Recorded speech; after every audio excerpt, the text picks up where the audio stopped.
Sir आपने जो अपनी जर्नी ब्रीफ में बताई उसमें it was a roller coaster है, ऊपर नीचे काफ़ी चीज़ें हुई हैं। जब मेरे क्रेडिट कार्ड्स ये हो गए मैक्स्ड, पैसे नहीं थे मेरे पास, 500 रुपए फादर से लेता था। सो what made you do that? कोई टर्निंग पॉइंट था? आई was a very angry guy. I was in students politics. What do you think is real leadership? Leadership है क्या? एक लीडर काम क्या करता है? इंस्पायर करता है, इन्फ्लुएंस करता है, मोटिवेट करता है। बहुत लोग के दिमाग में बिकॉज वो आउटसाइड फैक्टर्स पे तक कॉन्सेंट्रेट करते हैं, बहुत सारी मिथ्स आ गई हैं, चाहे वो लीडर्स हो, चाहे वो पोटेंशियल लीडर्स हो जो हमारी यूथ है। अभिमन्यु का संग क्या हुआ? घुसना तो आता था उसको, मगर चक्रव्यूह को तोड़ना नहीं आता था। दोस्तों, लीडरशिप, अथॉरिटी, टीम वर्क, ये सारे कॉन्सेप्ट्स हमने सुने तो हैं, बट इनकी रियलिटी क्या है? ये कॉन्सेप्ट्स की डेप्थ क्या है? इनका रियल मीनिंग क्या है? ये हम सबको नहीं पता। हम सरफेस नॉलेज की बहुत बातें करते हैं, बट इसको एक्चुअली में अपने अंदर इम्बाइब कैसे कर सकें, इन कॉन्सेप्ट्स को हम जिए कैसे, वो हमें नहीं पता। लेकिन इसी के रिगार्डिंग आज हमने एक बहुत ही इंटरेस्टिंग कॉन्वर्सेशन की मिस्टर संदीप अमर गुप्ता के साथ। ये एक ग्लोबल कीनोट स्पीकर हैं, एक प्रोमिनेंट कोच हैं, ये कॉर्पोरेट्स में ट्रेन करते हैं, इनके एक स्पेशल शी फ्रेमवर्क है। अब ये शी फ्रेमवर्क क्या है, इन्होंने कैसे एक बड़ी यूनिक तरीके से विजडम और प्रैक्टिकलिटी को कंबाइन किया हुआ है, ये सारी बातें मैं अभी तो आपको नहीं बताऊंगा, उसके लिए आपको एपिसोड सुनना पड़ेगा। But one thing is for sure, this episode is for all the youngsters, all those professionals who are right now delusioned in life, जिनको नहीं पता क्या करना है और जिनको फ्यूचर का कुछ ठिकाना नहीं है।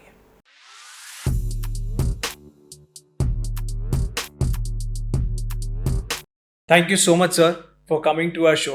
एंड आज आई एम श्योर हम लोग कुछ ना कुछ, I would not say decode, but एक अलग पर्सपेक्टिव देखेंगे, क्या लीडरशिप, माइंडफुलनेस, स्पिरिचुअलिटी, इन सब में क्या रिलेशन है। So thank you so much sir for joining us. Sakshar, first of all, I'm very excited, and I hold a very soft corner for you, right? So when you invited me, there was no reason to say no, and I'm here. Great. So sir, before moving forward, थोड़ा अपनी personal journey के बारे में थोड़ा बताएं। मतलब because जब मैं आपके अभी करंट में आपके जो पर्सपेक्टिव्स हैं, जो आप कर रहे हैं, मैं वो देखता हूँ तो it's very different. So what made you do that? कोई टर्निंग पॉइंट था? साक्षर, तुमने शब्द यूज किया different. I don't know different क्यों कहते हो। फॉर मी तो it has been a totally progression, बड़ा एक ऑर्गेनिक प्रोग्रेशन रहा है। अक्सर जब आप ये ऐसा सवाल लोगों से करते हैं, they start with a specific point in life. मेरे केस में the specific point has been the entire life. जब मैं करीब 6 साल का था, माय फादर फेल सिक। 24 साल 25 साल बीमारी चली। कुछ ट्रेनिंग उस टाइम हुई अकेले रहने की। The mother obviously had to focus on father. रिश्तेदारों के संग उनका बिहेवियर। फिर मैं कॉलेज में आया। I was a very angry guy. I was in students politics. कुछ ट्रेनिंग वहां हुई, फिर शादी हुई, सीए किया। एक्चुअल ट्रेनिंग जो हुई वो सीए के बाद हुई। मैंने 79 में सीए किया। 82 में बॉम्बे से दिल्ली आया। लोगों ने बड़ा क्वेश्चन किया, यार बॉम्बे छोड़ के दिल्ली आ रहे हो? But yes, probably that was destiny. And 84 में मैं दिल्ली में बहुत सक्सेसफुल था, बिकॉज बॉम्बे वालों को कोई शख्स चाहिए था दिल्ली में, और मैं वो शख्स था। मैं 30,000 40,000 रुपए महीने उस जमाने में कमा रहा था। और 90 में एक फेज आया जब मेरे क्रेडिट कार्ड्स ये हो गए मैक्स्ड। पैसे नहीं थे मेरे पास, 500 रुपए फादर से लेता था रसोई चलाने के लिए। मगर व्हाइट कॉलर पूरा था मेरा। व्हाइट कॉलर पूरा था, तो दुनिया को लगता था यार ये संदीप के पास तो सब कुछ है। और हकीकत मुझसे और मेरी वाइफ से पूछो, हमारे पास कुछ नहीं था। We had lost everything. और ये फेज 10-12 साल चला। एंड इस फेज में I became absolutely reckless. I became a emotional broke. मैं एक स्पिरिचुअल ब्रोक हो गया, फाइनेंशियल ब्रोक हो गया। और जो काम मुझे नहीं करने थे, मैंने सब वो काम किया। एक समय आया कि मैं मैंने सोचा यार बस बहुत हो गया, 12 साल हो गए, ये करीबन 2002 की बात है। मैं अपने गुरु के पास गया, मैंने कहा सर बहुत हो गया, अब मैं तो चला। प्रोबेबली मैं कहीं पर कंपैशन चाह रहा था उनसे। आप जानते हैं उन्होंने क्या कहा? तुम्हारी मर्जी। मगर मैं आपको यह बताता हूं कि आपको इंसानी चोला आसानी से नहीं मिलेगा, बाकी मर्जी आपकी। Probably that was the turning point साक्षर। जो मेरी जिंदगी की ट्रेनिंग थी वो एक कल्मिनेट करके एक फाउंटेन बन के उभरी। एंड 3 प्रिंसिपल्स मेरे सामने आए। ये करीबन 2002 की बात है। Number 1, operate out of humility and compassion. Number 2, learn to align your purpose, thoughts and actions. And number 3, बड़ी पिक्चर देखो, डॉट्स ज्वाइन करो, जिसको अपन अंग्रेजी में कहते हैं look at the larger picture and join the dots. And these 3 principles turned my life. तो अगर मैं पलट के देखूं तो शायद 6 साल की उम्र से मैं इस जिंदगी के लिए ट्रेन हो रहा था। मैंने चार्टर्ड अकाउंटेंसी करी तो उससे इकोनॉमिक्स मुझे समझ में आने लगी। मैंने पोस्ट ग्रेजुएशन किया, उससे मुझे रिलीजन और स्पिरिचुअलिटी का कोर समझ में आने लगा, और प्लस जिंदगी के एक्सपीरियंसेस। तो भाई मेरी कहानी तो ये है, there was no turning point. ये सारी की सारी जिंदगी मेरी एक जर्नी और ट्रेनिंग रही है। सर आपने जो अपनी जर्नी ब्रीफ में बताई उसमें it was a roller coaster ride, ऊपर नीचे काफ़ी चीज़ें हुई हैं। तो अब हम अगर आज लीडरशिप की बात करें today, what do you think is real leadership? Leadership है क्या? बिकॉज हो क्या रहा है, हम कितनी बार बुक्स पढ़ते हैं, कोर्सेज करते हैं, आजकल तो एक आई वुड से ट्रेंड है कि लीडरशिप सीखो, you will become a true leader. सबको लीडर बनना है, but according to you what exactly is leadership? सबसे पहले तो मैं ये कहूंगा कि वी आर बॉर्न लीडर्स। एक लीडर काम क्या करता है? इंस्पायर करता है, इन्फ्लुएंस करता है, मोटिवेट करता है। साक्षर मैं आपसे पूछता हूं, बचपन से आपके अंदर इच्छा ये रही है या नहीं रही है to inspire, to influence and motivate? ये सब में होती है। जो अपनी टीम है चारों तरफ, मैं इनसे पूछूंगा, ये भी कहेंगे रही है। नाउ द क्वेश्चन इज, इस चीज को भूल के हम एक्सटर्नल ट्रैपिंग पे चले गए हैं आज की तारीख में। विजन, ये वो। You see the thing is, अगर देखो तो लीडर कुछ नहीं करता है, सिर्फ इंस्पायर करता है, इन्फ्लुएंस करता है, मोटिवेट करता है, और ये सब अंदरूनी चीजें हैं। So people don't work on these things. वो भारी ट्रैपिंग्स पे काम करते हैं, कोर्सेज करते हैं, HR स्किल्स डेवलप करेंगे, विजन बोर्ड्स बनाएंगे, plus there are 1000 things which are popular in the market today. ठीक है, तो जब तक अंदर से they do not learn to connect, अगर इसको डीकोड करो, तुम कब इंस्पायर करोगे, कब इन्फ्लुएंस करोगे, कब मोटिवेट करोगे? जब आप क्लियरली बोलेंगे, कॉन्फिडेंस के संग बोलेंगे, जो भी आपको कहना है उसको प्रेजेंट करेंगे पावरफुली। क्योंकि जब आप पावरफुली प्रेजेंट करते हैं, सामने वाले के दिल में एक रिस्पेक्ट जागती है, और जब वो रिस्पेक्ट जागती है वो आपको फॉलो करने को तैयार होता है। सो सरल भाषा में बोलना सीखिए विथ कॉन्फिडेंस। अच्छा, एक चीज और बता दूं, जो आपके अंदर होता है वही मैनिफेस्ट करता है आपकी बोली में, आपके शब्दों में, आपके एक्सप्रेशंस में। तो बोलना सीखिए with clarity and confidence. Number 2, उसको प्रेजेंट करना सीखिए with power, so that people get impressed and they get influenced. वो आपकी रिस्पेक्ट करते हैं, और फिर आप इन्फ्लुएंस के संग, रिस्पेक्ट के संग लीड करिए। और ये जो विचार है कि लीडर को सब कुछ आना चाहिए, भाई वो जरूरी नहीं है। लीडर का काम है लीड करना। क्या GD बिरला को गाड़ियों की इंजीनियरिंग आती थी?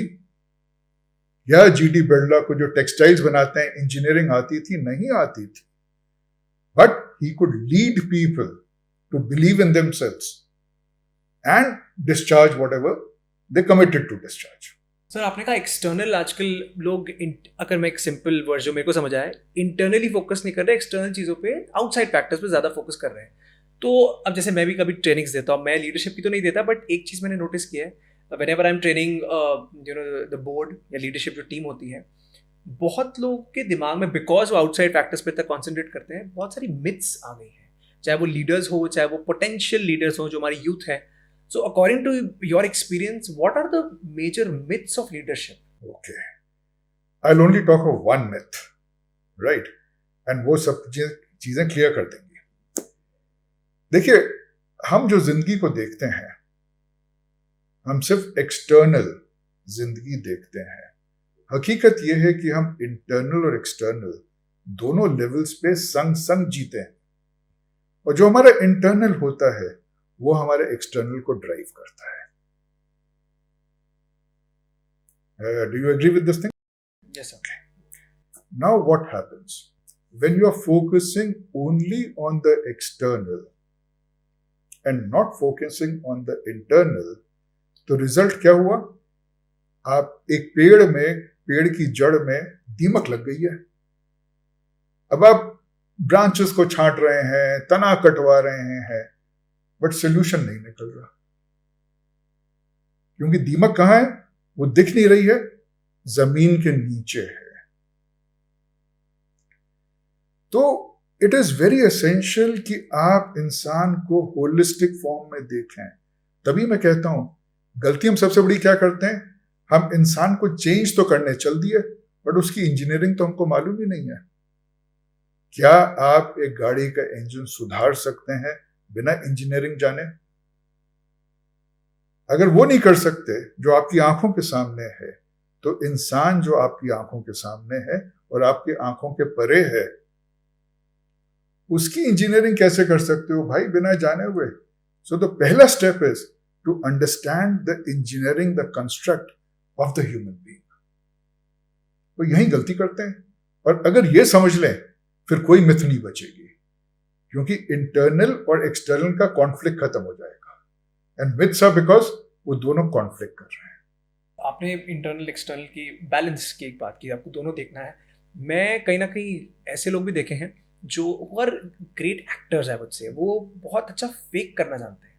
आई नो वो लॉन्ग टर्म नहीं है, वो शॉर्ट लिफ्ट ही होता है, बट शॉर्ट लिफ्ट में भी वो एक आई वुड से एक फसाड क्रिएट कर पाता है कि हमें लीडरशिप आती है।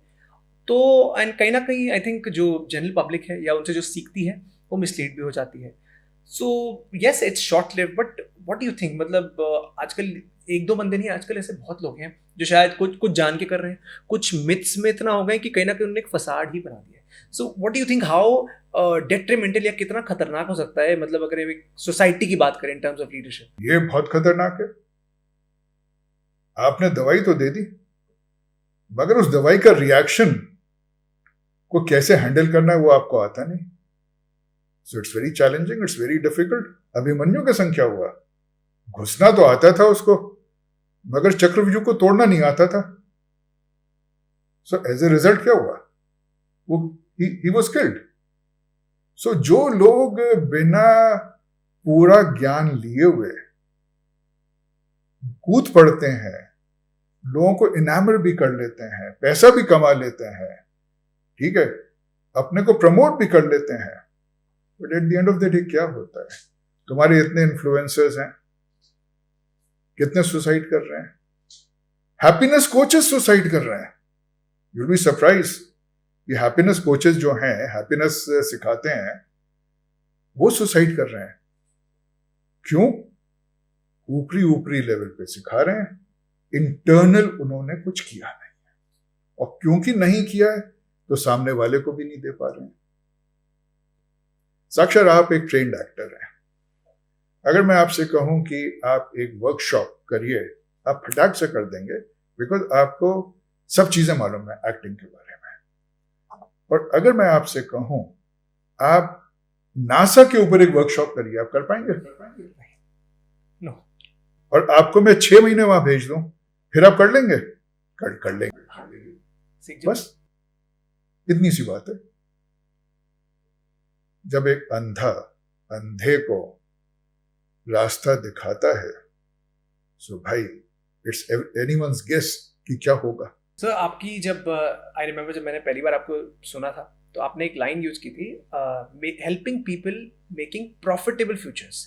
अब ये लाइन मतलब इनिशियली एज एन ऑडियंस मेरे को लगा अच्छा आप कुछ फाइनेंस की बात कर रहे हैं, but slowly and gradually I realise ये फाइनेंस नहीं है, ये कुछ और ही है। So, इसको थोड़ा सा डिकोड करें। प्रॉफिटेबल फ्यूचर, सवाल है व्हाट आर प्रॉफिट्स।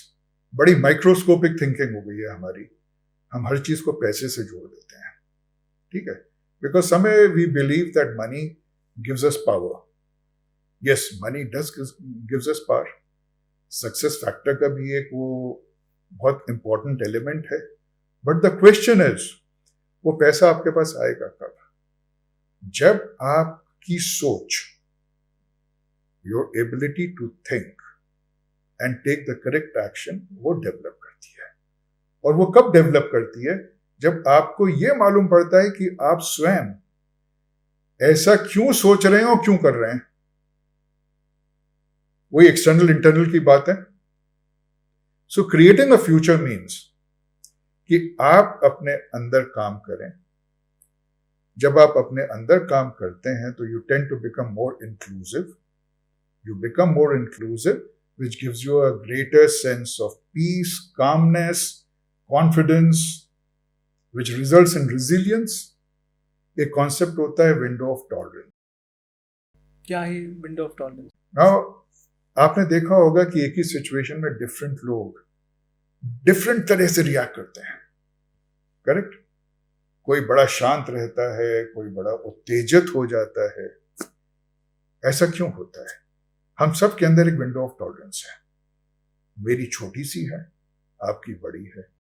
तो is it window of patience बोल सकते हैं या? मुझे शब्द टॉलरेंस बेटर लगता है in the larger context. Window of tolerance का क्या वो है कि कोई भी स्टिमुलस होता है वो ब्रेन वेव्स क्रिएट करता है। जब एक्साइटमेंट ज्यादा होता है और हमारी विंडो के बियॉन्ड नॉर्थ वो वेव चली जाती है तो हम एजिटेट हो जाते हैं, गुस्सा हो जाते हैं, इरिटेट हो जाते हैं, एग्रेसिव हो जाते हैं।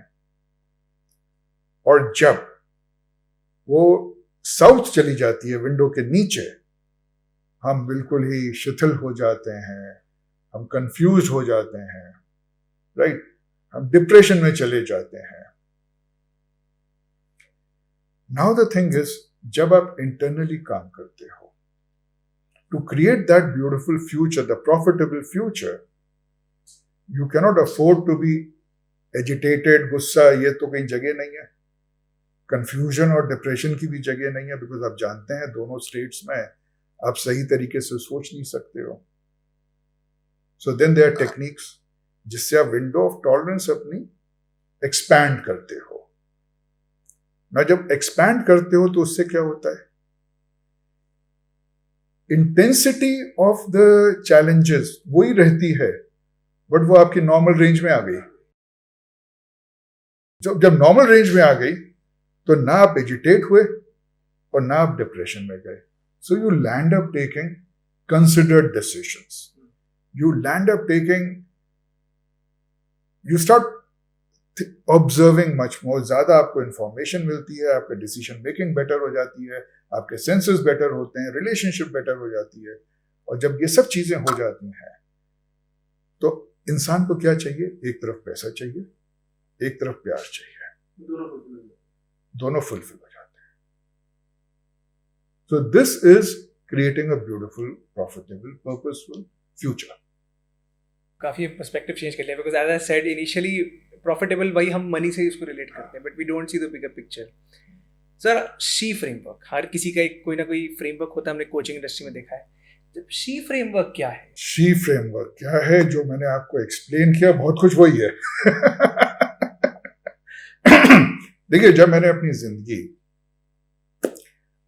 को रिफ्लेक्ट किया, उसके ऊपर अच्छी तरह सोचा, बैलेंस शीट बनाई, चार्टर्ड अकाउंटेंट हूं, बैलेंस शीट बनाई, क्या खोया क्या पाया, तो मुझे दो चीजें समझ में आई।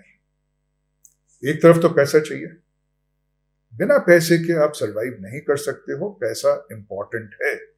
और जो लोग कहते हैं पैसा इंपॉर्टेंट नहीं है वो गलत बात करते हैं। बट पैसा सब कुछ नहीं है। दूसरी तरफ क्या चाहिए आपको? You need to be included. आपको म्यूचुअलिटी चाहिए, प्यार चाहिए, रिश्ते चाहिए। और वो कब बनते हैं? जब आप उन चीजों को अपने अंदर जगाते हो। आई मी माई मतलब सेल्फिश मोड से उभर के उठ के आप सेल्फलेस मोड की तरफ ट्रैवल करते हो। That is the spiritual part. तो शी जो है it is S full stop H full stop E full stop. S is spiritual dynamics. अच्छा नो, आपसे मैं ये भी यहां पर सबको बताना चाहूंगा या डिमिस्टिफाई करना चाहूंगा कि एक भ्रम है कि स्पिरिचुअलिटी हमारे बाहर है, वो कोई प्रोडक्ट है, वो कोई गोल है।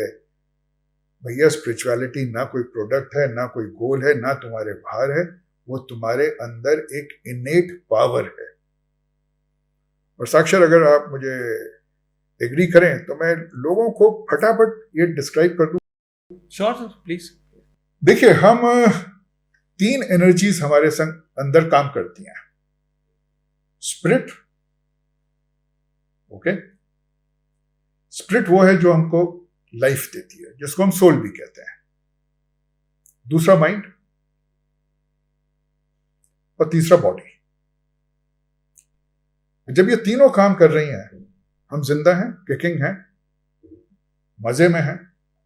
अब चलिए हमने स्पिरिट हटा दी, क्या होता है? डेथ हो गई। करेक्ट? दिस मीन्स आपका माइंड और आपकी बॉडी बिना स्पिरिट के नहीं रह सकते। Let's get the spirit back.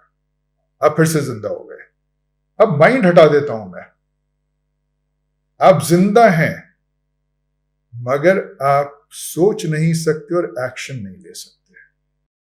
Animal की तरह हो गई, कोमा में चले गए। ठीक है? सो दिस मीन्स बॉडी को जो इंस्ट्रक्शंस मिलती हैं सोचने की और एक्शन की, वो माइंड से आती हैं। चलिए माइंड वापस ले, फिर आप परफेक्ट हो गए। अब मैं बॉडी हटा देता हूं, आप एग्जिस्ट ही नहीं करते हो।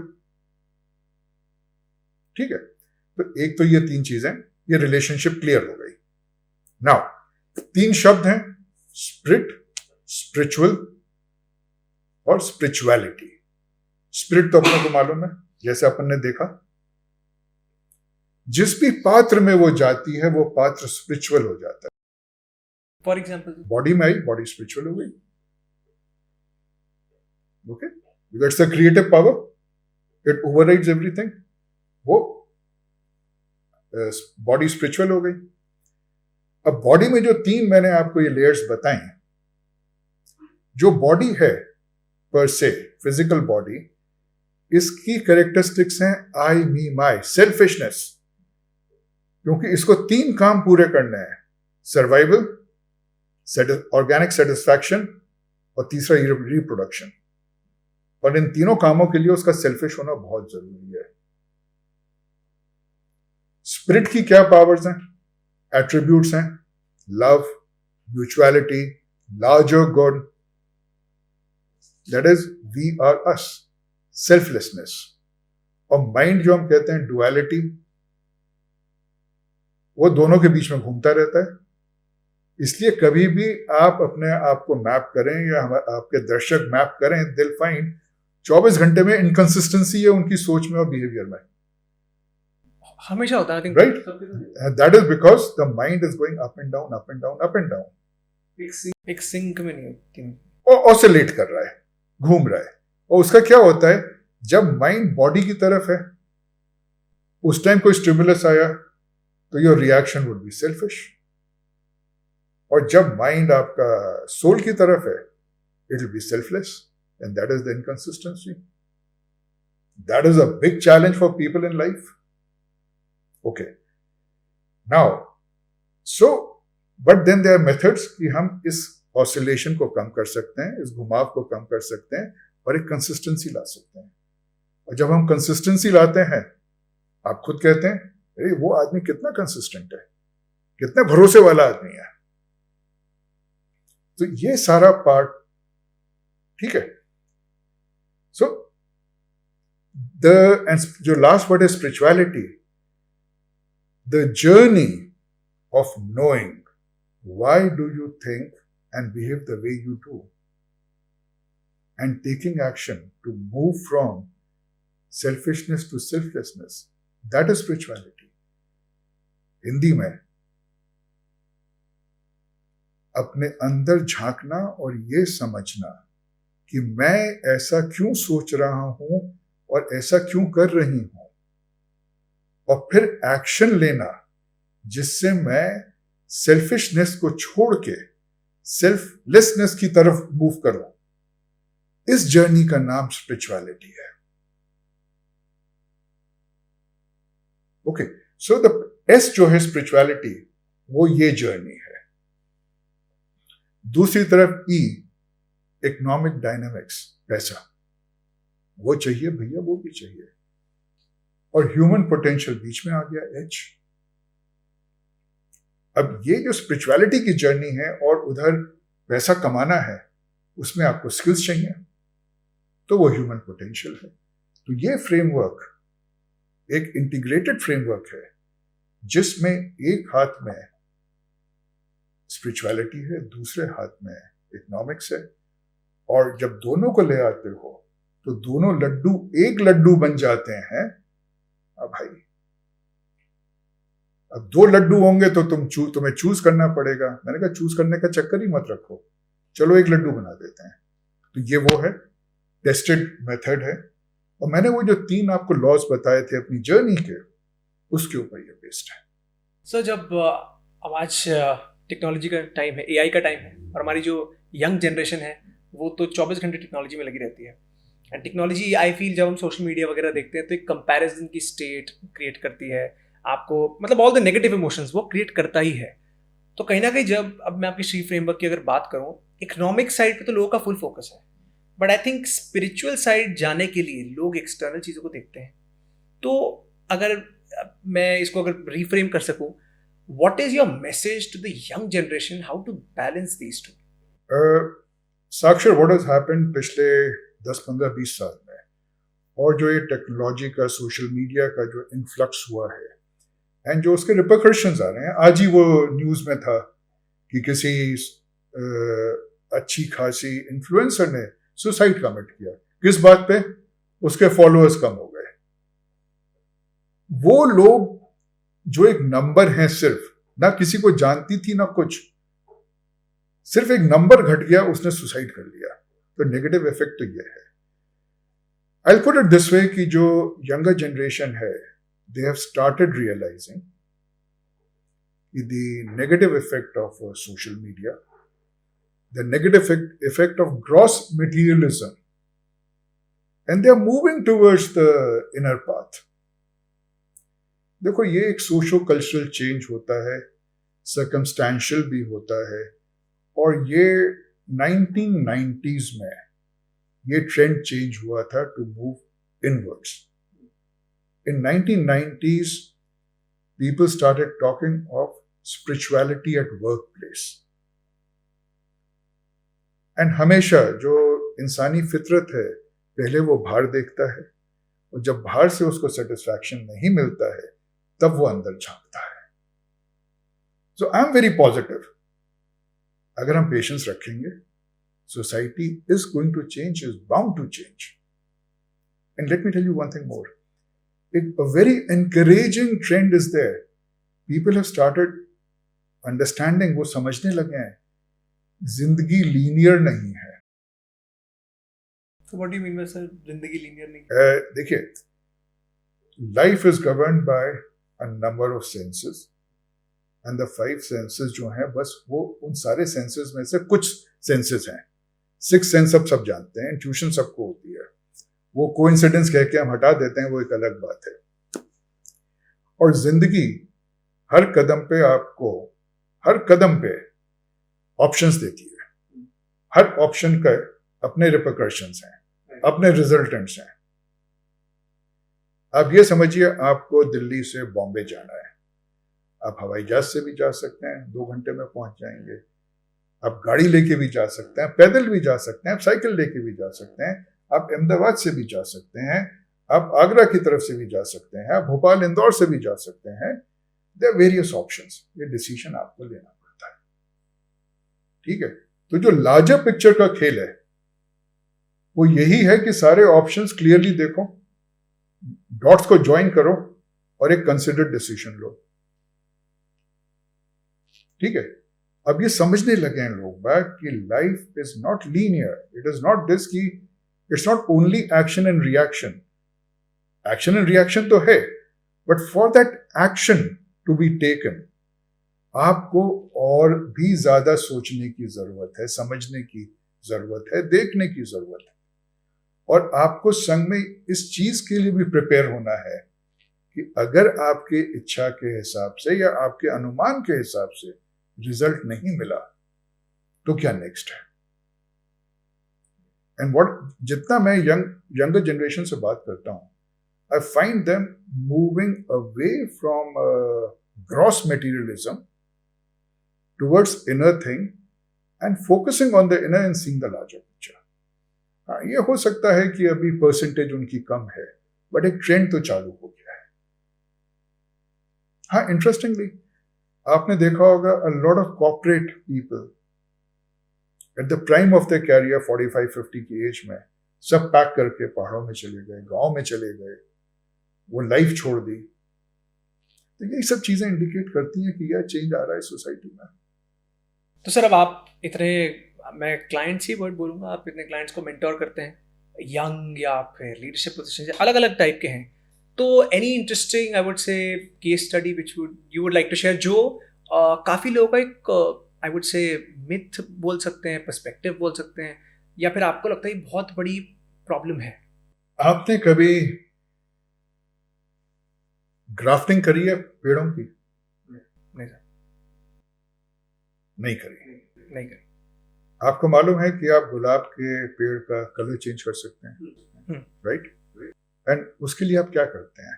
उसकी नोट पे चीरा मारते हैं। मैंने करी, इसलिए बता रहा हूँ।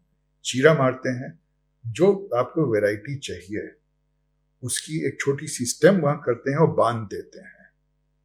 तो जैसे हड्डियां जुड़ती हैं टूटने के बाद, ऐसे ही वो स्टेम एसिमुलेट हो जाती है एग्जिस्टिंग प्लांट में, एंड धीरे धीरे उसका डीएनए चेंज करने लगती है।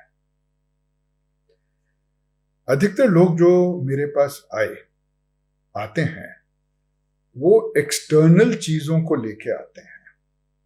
तो सबसे पहले तो मुझे उनको ये समझाना पड़ता है, मेरे भाई एक्सटर्नल तो रिजल्टेंट है। जैसे जो पेड़ पे फल लगा है वो रिजल्टेंट है, उसकी जड़, उसका नरिशमेंट तो अंदर से है, रूट से। सो मुझे तुम्हें पहले अपने अंदर लेके जाना पड़ेगा, अपने ना मेरे अंदर नहीं, मतलब take them inside them, and वहां से हम स्टार्ट करेंगे। बड़े एक्साइटेड होते हैं, and once we start from there, then they start realising कि गड्ढे कहां पे हैं। इंट्रोस्पेक्शन, रियलाइजेशन होती है, not introspection. There is a difference. Introspect तो आपने किया, you come to know, but when you realize and feel, then you take action to change. And once that surfaces, it could be as simple as आलस. You see, the question is, मैं gym नहीं जा पा रहा, मैं gym नहीं जा पा रही, सिंपल थिंग। सेम केस है, चलो मेरा एग्जांपल लेते हैं, मैं नहीं जा पा, ठीक है, हाँ। क्वेश्चन इज क्यों नहीं जा पा रहे? जब तुम्हारे अंदर तुम्हें उतारेंगे तो यूल कम टू नो, मैं प्रोक्रेस्टिनेट करता हूं, या आलसी हूं, या मेरे को एवर्जन है जिम से क्योंकि बचपन में कुछ हुआ था, बचपन में मैं गया था, नेगेटिव एक्सपीरियंस हो गया। सो हम वहां से स्टार्ट करते हैं। देयर टूल्स, टेक्निक्स हैं, तरीके हैं, ऑब्वियसली इतना आसान नहीं है। तो पहले तो हम बेस ठीक करते हैं, और जब बेस ठीक हो जाती है, फाउंडेशन अच्छी बन गई, या जो मर्जी इमारत बना लो। Okay, now coming to an exciting example. there was a coach in South Africa, 60 plus की थी, तो मेरी दोस्त बन गई, तो एक दिन मुझसे बोली आई वांट अ सेशन। मैंने कहा भाई चलो, ऐसे तुम्हारी दिक्कत क्या है? कहने मैं 6 महीने से सैलरी नहीं आ रही मेरे पास। ऐसे काम कर रही हो? नहीं, आई एम आफ्टर सैलरी, मुझे सैलरी नहीं मिल रही। ये सेशन मात्र 6.5 मिनट चला। ऐसे भाई क्यों नहीं मिल रही? अरे रिजेक्ट कर देते हैं, ये कर देते हैं, वो कर देते हैं, कहते हैं तुम्हारी उम्र हो गई, फलाना हो गया, ढुमकाना हो गया। मैंने मुझे तुम एक चीज बताओ, मैडलिन नाम था उसका। मैंने कहा मैडलिन एक चीज बताओ, तुम्हें सैलरी चाहिए या पैसा चाहिए? I never thought this way. मैंने पर्सपेक्टिव चेंज, मैंने सोचा ही नहीं। मैंने तुम्हें चाहिए क्या? कहना ऑब्वियसली पैसा चाहिए, मैं सैलरी पैसे के लिए तो मांग रही हूं। आई सेड ये सोचना छोड़ दो कि salary, because the moment you think of salary, आप एक एम्प्लॉयर ढूंढ रहे। इन द मोमेंट यू से कि मुझे भैया इतने $1000 चाहिए, अरे वो तुम्हारी बुक सेल से भी आ सकते हैं, कोचिंग से भी आ सकते हैं, नौकरी से भी आ सकते हैं, कोई तुम्हें गिफ्ट भी कर सकता है, तो ऑप्शंस खुल जाते हैं। तो this was a very exciting thing साक्षर। 6.5 महीने में, 6.5 मिनट में, सॉरी 6.5 मिनट में वो सेशन खत्म हो गया। एंड उसके विद इन 10-15 डेज उसकी फाइनेंशियल प्रॉब्लम सॉल्व हो गई, बिकॉज इंटरनल चेंज हो गया, उसकी सोच बदलती। That's all I did. And a very exciting thing with a client of mine, ये कंपनी थी इंफ्रास्ट्रक्चर डेट के अंदर। They were around 6,000-7,000 crores। Ticket size बहुत बड़ा होता है, नाम तो मैं नहीं लूंगा। तो उनका नया एमडी आया, उसने कहा कि भाई 150% ग्रोथ। इसमें थे एम्प्लॉइज पब्लिक सेक्टर बैंक्स के, who were accustomed to just 5% to 10% growth. अब वो सब तो अपने रेजिग्नेशन लिख के तैयार थे। यार 150% ग्रोथ कोई होती है? ग्रोथ होती है, पागल आदमी। एनीवे, सो हम इन्वॉल्व हुए, लोगों से बात करी, समझी उनके चैलेंजेस, और यहां पर सवाल आया कि उस ऑर्गेनाइजेशन की कल्चर और सोच कैसे बदलो। सो 2 दिन की वर्कशॉप करी, एंड उस वर्कशॉप के अंदर सिवाय पार्टिसिपेटिव डिसीजन मेकिंग के एक्सरसाइजेस कराएं in real time to real challenges, real problems, and plus उसको बिल्ड किया उनके success factor, strengths, success. What is the difference? Success means जो आप अचीव कर चुके हैं, okay. Strength is something different. तो जो हमने कहा कि तुमने पिछले 5 सालों में क्या क्या सक्सेस फैक्टर्स थे, ये सक्सेस फैक्टर्स थे। हमने कहा why don't you build on that.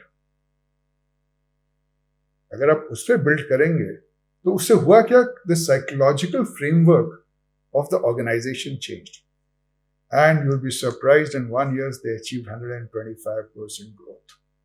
Sir, let's say our audience, अब हमारी डाइवर्स ऑडियंस है, कोई यंगस्टर है, कोई कॉर्पोरेट में है, कोई लीडरशिप पोजीशन में भी है।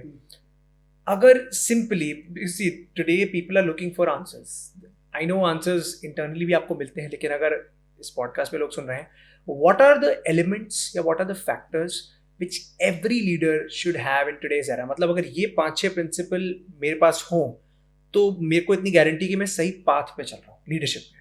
नंबर 1, मैं ये जवाब सिर्फ लीडरशिप के हिसाब से नहीं दूंगा, मैं ये जवाब हर इंडिविजुअल के हिसाब से दूंगा। करेक्ट? नंबर 1, आप अपने आप को दूसरे से कंपेयर करना छोड़ दीजिए। Be clear what you want to be, क्योंकि आप 2 शख्स बड़े डिफरेंट एनवायरनमेंट से आते हैं, वो एनवायरनमेंट का खेल होता है, बट रिजल्ट वो कंपेयर कर रहे हैं। नो, आप घर में देख लीजिए, बहन भाई के बीच में, 2 भाइयों के बीच में, बहन भाई के बीच में डिफरेंसेस आ जाते हैं, क्योंकि जो बड़ा है उस टाइम पेरेंट्स की पोजीशन कुछ और थी, सिचुएशन कुछ और थी, फाइनेंशियली, सोशली, कल्चरली। जब छोटा उस टाइम कुछ और थी। जब बड़े के टाइम बहुत अच्छी थी, छोटे के टाइम अच्छी नहीं है। सो दोनों की पर्सनैलिटीज डिफरेंट हो जाती है। So number 1, stop comparing. Number 2, believe in your self. And this is very important. आपको अपने अंदर एक स्पेस क्रिएट करनी होगी सो दैट आप ढंग से सोच सकें और डिसाइड कर सकें। अब फिर I get back to my theory, external internal. Seesaw देखा है आपने? बचपन में जरूर आप बैठे होंगे, खेला होंगे। Internal and external worlds are like a seesaw when it comes to speed. Okay, अगर इंटरनल वर्ल्ड की स्पीड बहुत हो जाती है, एक्सटर्नल वर्ल्ड में प्रोग्रेस की स्पीड कम हो जाती है। और अगर इंटरनल वर्ल्ड की स्पीड कम हो जाती है तो एक्सटर्नल वर्ल्ड में प्रोग्रेस की स्पीड ज्यादा हो जाती है। नाउ यू माइट से, यार ये क्या है? You see now what happened? Now again, let me explain through an example. आप डॉक्टर हैं, 30 पेशेंट्स बैठे हैं आपके सामने और आप कहते हैं मैं 30 को इकट्ठा देखूंगा। वो थॉट्स हैं 30 आपके अंदर, स्पीड। तो आप कैसे देखते हैं? किसी की शक्ल देखी और एज्यूम कर लिया इसको ये परेशानी, सरफेस लेवल पे देख लिया, कुछ एजम्पशंस आ गए, प्रिजम्पशंस आ गए, सबको दवाइयां दे दी। स्टैटिस्टिकली 30 बंदे देख लिए मैंने, 30 में से 5 सही हो गए, 25 को फर्क नहीं पड़ा। तो व्हाट हैव यू डन? आपने सोसाइटी में 25 लोग आपके खिलाफ बोलने वाले खड़े कर दिए, 5 आपकी फेवर में बोलने वाले खड़े। Now let's come down to 1:1। Proper time दिया, प्रॉपर अटेंशन दी, 10 देखे 30 की जगह, और इन 10 में से 9 ठीक हो गए, 1 ठीक नहीं हुआ। Which is a better situation आपके लिए? Second option. अंदर create that space inside you, slow down your thought process. मैं ये नहीं कह रहा हूं उसकी स्लो डाउन से इंटरनल चर्न को स्लो डाउन की बात कर रहा हूं, ग्रोथ को बात नहीं कर रहा हूं। क्योंकि उसमें होता क्या है, न्यूरोलॉजिकली एंड साइकोलॉजिकली, जब वो स्लो डाउन होता है, you are in a position to focus your attention in एक कॉन्सेंट्रेटेड मैनर में, सब्सटैंशियल मैनर में, सस्टेनेबल मैनर में, एक मुद्दे के ऊपर at one point of time. आपको इंफॉर्मेशन ज्यादा मिलती है, senses are working much better.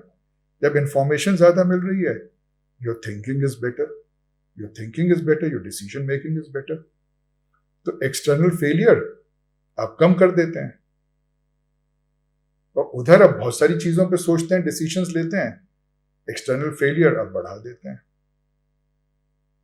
तो स्टैटिस्टिकली आपने 50 डिसीजन लिए, बट ग्रोथ और सक्सेस के हिसाब से आप ये हो गए, और आपने इंटरनल धीरे कर लिया, तो जो भी काम किया सक्सेसफुल हुए आप, और एक के ऊपर एक आप ऊपर चलते चले गए। सो this is the core plus. ये तो आपने कर लिया, अब बाहरी दुनिया का काम तो बाहरी दुनिया के हिसाब से होगा। तो work on your skills also. That's the third point. This was the third point. The first was don't compare. The second point was believe in yourself, you can do it, because you can do it. Third was internal, external. And the fourth point is equip yourself. अच्छा, और एक और बड़ी interesting चीज बता दूं. Most probably your audience might not have heard it so far. ये again internal external का खेल है. हम SWOT एनालिसिस करते हैं, सबने सुना होगा, strengths, weaknesses, opportunities and threats. Internal क्या है आपके पास? Your strengths and weaknesses. Opportunities and threats कहाँ हैं? एक्सटर्नल वर्ल्ड में. एक्सटर्नल वर्ल्ड इवॉल्व कर रही है, आप अपनी स्ट्रेंथ्स एंड वीकनेसेस पे कहाँ? गैप बढ़ता जा रहा है. फेलियर रेट बढ़ता जा रहा है, ठीक है। तो आपको बाहर की दुनिया देख के, बाहर का एवोल्यूशन और ग्रोथ देख के, इंटरनली भी तो स्ट्रेंथ एंड वीकनेसेस से काम करना पड़ेगा, so that you can capitalise on what is presented to you. You function at your optimum level. ये 4-5 चीजें हैं भाई, ये कर लो. मेरे हिसाब से रिलेशनशिप्स हो, कैरियर हो, बिजनेस हो, प्रोफेशन हो, कुछ भी हो, आपको काफी सक्सेस मिलना चाहिए. सर एक बड़ी इंटरेस्टिंग चीज़ मैंने देखी है, और ये it's not just corporate world, हर जगह देखी है. हमने बहुत बार एजुकेशन की बात की कि education is not till your college, it's beyond that also. But एक नोशन है, मैं हमेशा जब भी कोई कॉन्फ्रेंस में जाता हूँ या पैनल में कभी साथ में होते हैं, 20 years of experience, 30 years of experience. अब सुनने में ये बहुत ही इफेक्टिव लगता है, जैसे कोई बंदा बैठा 30 years of experience in this company या एट दिस पोजिशन. बट मेरा इसमें टेक थोड़ा अलग है, and I would also love your opinion as well. मैंने ऐसे कितने लोग देखे हैं कि 30 years एक्सपीरियंस में भी आपकी ग्रोथ इतनी हुई, और कुछ लोग 3 साल में भी उससे डबल ग्रोथ कर जाते हैं. तो सर आपको कहीं ना कहीं लगता नहीं हम इस नोशन में बहुत फंस गए हैं कि मेरा इतना एक्सपीरियंस है, वी आर नॉट सीइंग कि हमने कितनी ग्रोथ की है, बट जस्ट बिकॉज हम कितने टिके हुए हैं उस जगह पे, तो हमारी वैल्यू बढ़नी चाहिए. मैं बिल्कुल सहमत हूं आपसे. मैं खुद इस चीज का कायल हूं कि बायोलॉजिकल एज, और ये 20 years एक्सपीरियंस बायोलॉजिकल एज का ही रिफ्लेक्शन है, इज नो गारंटी कि आपकी ग्रोथ हुई है या नहीं हुई है. ग्रोथ एक इंटरनल चीज है, ठीक है. एंड ये जो हम बड़े उससे कहते हैं, मैं भी लिखता हूं 40 साल का experience, because people want that. But if you really ask me, साक्षर, ये एक मिसरिप्रेजेंटेशन है. बट संग में ये भी है कि हमारे पास कोई मापदंड नहीं है. यू सी, मापदंड नहीं है कि हम अपनी intellectual growth, psychological growth, physiological growth को डिस्प्ले कर सकें. इट्स ओनली दिस कि मैं कुछ बोलता हूं, आपको वैल्यू ऐड होती है, तो you give me more marks, और जो वैल्यू ऐड नहीं जिसको होती है, वो मुझे कम नंबर देता है या फेल कर देता है, बस. सर हमने पीछे बात की लीडरशिप के ट्रेड्स की, या फिर ऐसी कौन सी क्वालिटीज होनी चाहिए. Now I reverse the question. आजकल बहुत सारे सो कॉल्ड लीडर्स भी हैं जो एक्चुअली लीडर्स नहीं है, वो मिस रिप्रेजेंट कर, एक फसाड क्रिएट किया हुआ है. So what are the points या व्हाट आर द फैक्टर्स जो एक फेक लीडर को दिखाते हैं, so that the audience is able to differentiate. Okay, arrogance number 1, dictatorship number 2, touch me not. Touch me not? Yes, don't come near me, I'm the boss.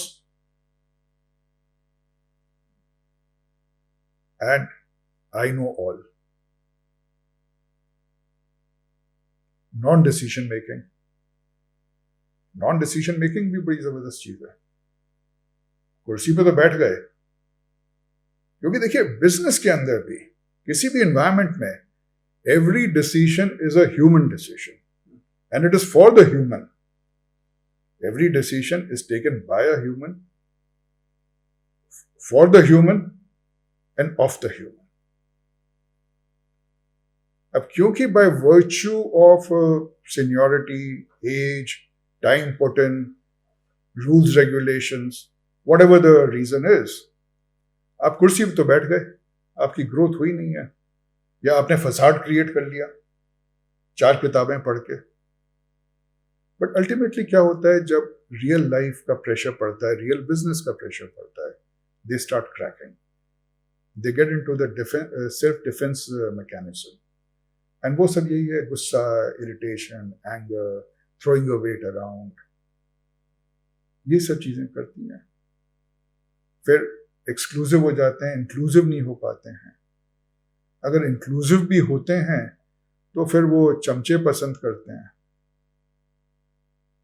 वो सारे के सारे resources team में बांटने की बजाय अपनी कोठरी में बांट देते हैं, सो दैट उनकी गद्दी ना हिले. तो यही सब इंडिकेशंस होते हैं. But is it because of total जो सारे फैक्टर्स है, is it because of complex, क्या बोल सकते हैं? कॉम्प्लेक्स तो मैं मुझे एक्चुअली ये शब्द कॉम्प्लेक्स आज तक कभी समझ में नहीं आया, ठीक है। Insecurity, fear of losing out. देखिए जिंदगी दो ही चीजों पे चलती है, फियर पे चलती है या प्यार पे चलती है, तीसरी चीज नहीं है। जो भी इमोशंस हैं, जो भी एक्शंस हैं, इन दो चीजों से निकल के आते हैं। तो I only put it this way कि it's more out of fear. And ये फियर क्यों आता है? बिकॉज कहीं पर रियलाइज करते हैं कि वो केपेबल नहीं है या उन्होंने गड़बड़ करी। सो अब गड़बड़ तो कर ली, पहुंच गए, and they don't want to lose it. And उसके पीछे क्या है? There 5 evils of the mind: काम, क्रोध, मोह, लोभ, अहंकार। काम मीन्स ऑब्सेशन, लस्ट, ठीक है। क्रोध, anger, attachment, ego and greed. So greed की वजह से मैनिपुलेट करके पहुंच तो गए, ठीक है। अब जब चीजें संभलती नहीं है तो वो अपने आप पे गुस्सा आता है उनको, जो कभी एडमिट नहीं करेंगे, बट वो निकालते दूसरों के ऊपर है, and they try to show the other person down. अरे हम आपको बताएं हमारे संग क्या हुआ। बीच में I was in an organisation, तो 2 ऑफिसेज मर्ज होने थे। So I was a senior VP over there. तो जब दूसरे ऑफिस के सीनियर वीपी से बात हुई, that was a very insecure person. तो जो लॉबी के अंदर एक कैबिन बना हुआ था जहां पर हमारा एडमिनिस्ट्रेटिव ऑफिसर बैठता था, टू शो मी डाउन मुझसे बोला कि संदीप आप ये कैबिन क्यों नहीं ले देते हैं? तो ये होता है बस। सर सी फ्रेमवर्क हमने बात की and I understood the whole concept. अब आई थिंक हमारी ऑडियंस की में उसमें भी क्वेश्चन आ रहा होगा। फॉर एग्जांपल जैसे जिम होता है, हम अच्छी हैबिट है, जिम करते हैं, एक पॉइंट ऐसा आता है छोड़ देते हैं, भटक जाते हैं और फिर वो डिसकंटिन्यू हो जाता है। Same goes for yoga, same goes for any habit. And अगर मैं इसको शी फ्रेमवर्क में डालूं, let's say I am someone and I am applying this she framework, I am somewhere successful, but कहीं ना कहीं मैं भटक गया या मैं आउट ऑफ सिंक हो गया। So what is your message to them? It's a very simple message, बहुत ही साधारण मैसेज है। ह्यूमन जिंदगी इंटेंशन पे चलती है। अपनी इंटेंशन स्ट्रांग करो। ज्यादा कॉम्प्लिकेटेड चीजों की बात नहीं करूंगा, ज्यादा प्रिंसिपल्स की बात नहीं करूंगा। एक बार आप ठान लेते हैं, आप वो चीज कर जाते हैं। आप you see the larger good ना। Now let me share with the audience one thing. ये जब मैं बैचलर था, बॉम्बे में था, और मेरे बहुत सारे दोस्त, तो ये 78-79 की बात है, इंडियन नेवी में थे। अब बैचलर थे, 1100 और 1200 रुपए तनख्वाह थी, 15 तारीख तक खत्म हो जाती थी। तो फिर हम जहाज पे जाते थे शराब पीने, दारू पीने, क्योंकि जहाज पे बड़ी सस्ती मिलती थी। और कुछ समय में मैंने ये देखा कि मैं रम और वोडका मिक्स करके पी रहा हूं, 3-3 पी रहा हूं, तारे गिन पा रहा हूं, एक सीधी लाइन पे चल रहा हूं, ठीक है। और जो दूसरे लोग हैं जो सिर्फ एक पी रहे हैं, जनता कह रही है वो तो यार नशे में है और तुम बिल्कुल ठीक हो। उससे घंटियां बोली मेरे अंदर। अब I was at a cross road. मैंने अपने आप से पूछा, what do you want in life? Liver cirrhosis और a healthy life? The heart said healthy life. उस दिन रिजॉल्व किया, I have to give up hard liquor, छोड़ दी और नहीं पी उसके बाद। It's the resolution, intent. The intent was to live a healthy life, give up hard liquor. Now let me come to smoking. वैसा कभी रिजॉल्व ही नहीं किया मैंने, आज छोड़ रहा हूं, कल छोड़ रहा हूं, सुबह छोड़ रहा हूं, शाम छोड़ रहा हूं, इसके बाद छोड़ दूंगा, 10 की जगह 3 पीऊंगा, कभी नहीं हुआ। फिर 2015 में ऐसे no, it has to stop, it stopped. तो intent and resolution is very important. और वो कोई भी कोच, मेंटर, हीलर, बीवी, हस्बैंड, माता, पिता, गर्लफ्रेंड, बॉयफ्रेंड, फ्रेंड्स, कोई नहीं आपको कर सकता, वो आपको खुद करना है। Any last thoughts for our audience in terms of anything जो हमारी पूरी conversation रही है, any points you would like to highlight या कोई lessons जो key takeaways audience ले? चलिए मैं आप लोगों को एक फॉर्मूला देता हूं विच इज कॉल्ड AOPA। ये फॉर्मूला मैंने ही क्रिएट किया है अपनी जिंदगी के एक्सपीरियंसेस पे। What does A stand for? Attention management. O stands for observation. P stands for pause. And A stands for acceptance. Attention management. Science के हिसाब से हमारी अटेंशन हमारे शरीर में सिर्फ 50% टाइम रहती है। 50% time it is not inside us. मतलब ये कि हम भले ही ये कहें कि हम 8 घंटे हमने काम किया, हमारी प्रोडक्टिव वर्किंग सिर्फ 4 घंटे की है। You mean हम distracted रहते हैं? डिस्ट्रैक्टेड रहते हैं आसपास, बिना अटेंशन के आप कुछ नहीं कर सकते हो। मैं आपसे कहूं कि आप पिक्चर देखते हुए अटेंशन आप पिक्चर पे फोकस कर लीजिए और एक ऐसे लिख दीजिए, आप नहीं लिख सकते हैं। कुछ भी करने के लिए अटेंशन चाहिए। आप वॉशरूम भी जाएंगे और अटेंशन आपकी वहां नहीं होगी, you will create a mess. And attention जैसे आपकी फिजिकल बॉडी होती है, अटेंशन भी वैसी एक मसल है।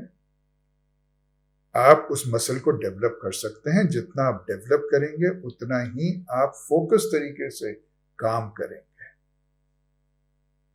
और बड़ी सिंपल सी एक्सरसाइज है। Focus on your breath, breathing करिए 5 मिनट एंड आप देखेंगे कि 10-15 दिन के बाद आपकी अटेंशन डेवलप होने लगी। नंबर 1, जब आपकी अटेंशन डेवलप हो जाती है तो now let's come to observation. जब मैं आपसे कहूंगा कि ऑब्जर्व करिए, आप कहेंगे हाँ साहब मैं ऑब्जर्व कर रहा हूं, यहाँ पर कमरे में ये है, वो है, सड़क पे फलाना है। हाँ वो तो जरूरी है। ऑब्जर्व करिए कि आपके अंदर क्या हो रहा है, because every stimulus creates a हलचल आपके अंदर। और जो भी बाहर मैनिफेस्ट करता है पहले वो अंदर मैनिफेस्ट करता है। अगर आपको किसी की शक्ल देख के गुस्सा भी आया तो पहले आपके पेट में खुदर खुदर होगी या चेस्ट में कुछ चीज होगी, और फिर वो फ्रैक्शन ऑफ अ सेकंड के बाद आपका ब्लास्ट होगा। तो ऑब्जर्व कि किस आपके अंदर क्या हो रहा है, उसका एक्सटर्नल रिपरकशन क्या है। 2 चीजें हो गई। तीसरा पॉज। जब आपने ऑब्जर्व कर लिया कि आपके अंदर हलचल हुई और उसका रिपरकशन अब भड़ाका होने वाला है, तो जो वो गैप है छोटा सा, उस पे उंगली रखिए। उसमें होता क्या है कि जो पहले जब कोई भी स्टिमुलस आता है हमारे ब्रेन के 2 हिस्सों में जाता है। पहले वो जाता है इमोशनल ब्रेन में जिसको एमिगडाला कहते हैं, और फिर वो जाता है प्रीफ्रंटल कॉर्टेक्स में। क्योंकि एमिगडाला में फास्टर जाता है तो वो गैप अपने को मिलता है। और एमिगडाला सिर्फ 3 चीजें जानता है, फाइट, फ्लाइट और फ्रीज। चौथी चीज नहीं जानता। उसका काम आपको सेफ रखना है, और वो सेफ्टी डिसाइड करता है पास्ट एक्सपीरियंसेस पे। अब भाई किस्सा तो हुआ था 1960 में, everything has changed, but amygdala बेचारा 1960 का किस्सा लेके 2024 में भी बैठा हुआ अप्लाई कर रहा है, जबकि द थिंग्स हैव चेंज्ड। अगर आप वो पॉज पे उंगली रख देते हैं तो एमिगडाला हाईजैक हो जाता है और प्रीफ्रंटल कॉर्टेक्स एक्शन में आ जाता है। मैं साइंस दे रहा हूं इस चीज की, राइट? और फिर आप कंसिडर्ड डिसीजन ले सकते हैं, because prefrontal cortex is your executive brain.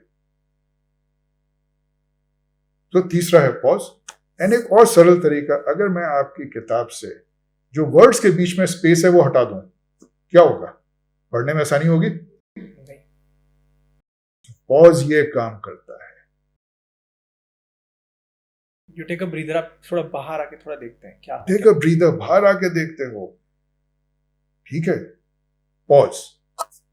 And lastly जो मैं कहता हूं mother of everything is acceptance. How do you accept? कोई भी चीज हो जाती है। आप ये कहेंगे कि साहब, for example let's take the case, meeting में जाना है, 20 लोग हैं, आप लेट हो जाते हैं, ओके, कमरे में घुसते हैं, सब आपकी शक्ल देख रहे हैं, तो आपका रिएक्शन क्या होता है? ऑकवर्ड है, एम्बैरेस्ड है कि हम लेट, ठीक है, एंड देन यू से sorry, and there was a lot of traffic today, right? You immediately give an excuse.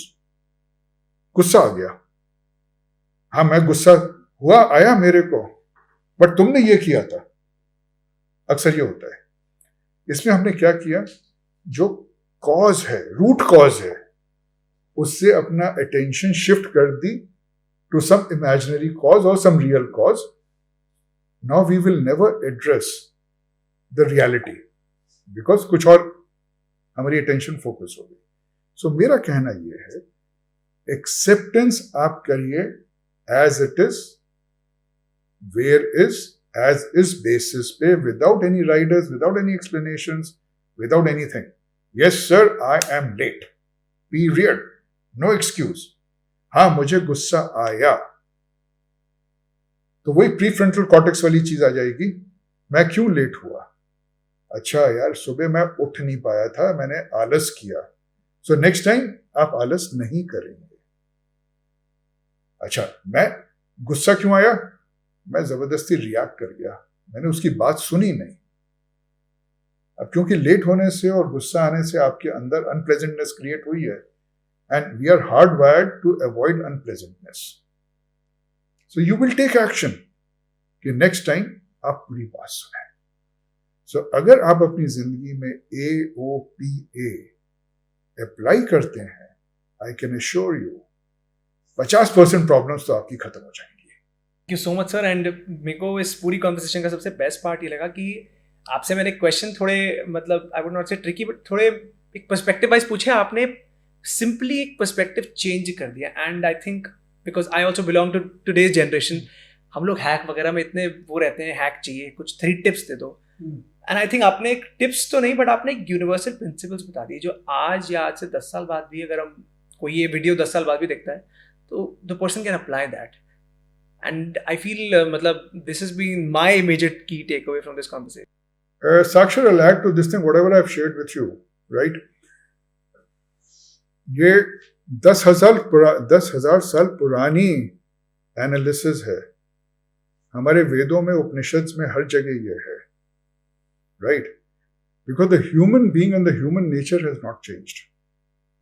The external trappings have changed. बाहर की दुनिया बदल गई है, अंदर की दुनिया वही है, और यही दुनिया रहनी है. हाँ, क्योंकि पिछले 100-150 सालों में हमें साइंटिफिक एक्सप्लेनेशन, और ये साइंस कौन सी science, not internal science, physical sciences जो 5 सेंसेस से चलती हैं, हम इतने उनसे डोमिनेट हो गए हैं, प्रभावित हो गए हैं कि हर जगह उसको फिट करते हैं. और मेरा तो कहना यह है कि 5वीं क्लास का बच्चा क्या हायर क्लास के स्टूडेंट्स का कोर्स कर सकता है? नहीं कर सकता. और दूसरी चीज ये मैं सबसे कहना चाहूंगा, देखिए जो चीज पब्लिक के लिए है, जो चीज एक आम आदमी के लिए है, वो सृष्टि में कंफ्यूजिंग और कॉम्प्लिकेटेड हो ही नहीं सकती है. All these complications, confusions, philosophies, ये हम लोगों ने क्रिएट करी हैं. नेचर ने कुछ नहीं किया है. Nature is very simple, nature is very giving, nature is very loving. And before I and my चीज, वो जो 12 साल का मैंने जिक्र किया था शुरू में, they were traumatic, they led me to the stage of committing suicide, right? This is what I meant जब मैंने कहा कि मैं गुरु के पास गया, कि मैं चला. बट अगर आज मैं पलट के देखता हूं होलिस्टिकली, मेरी जिंदगी के गोल्डन पीरियड वो 12 साल थे. क्योंकि जो मैं आपसे शेयर कर रहा हूं, केयर किया है, भैया वो 12 साल की तो देन है. अगर मुझे सब कुछ एक्सटर्नली मिलता रहा होता तो ठीक है, आज मैं भी मर्सिडीज में घूम रहा होता, करोड़ों की तनख्वाह होती, वही गलत बात है. बट वो मेरी ग्रोथ या प्रोग्रेस नहीं होती. So this is all I have to say. Thank you so much, sir.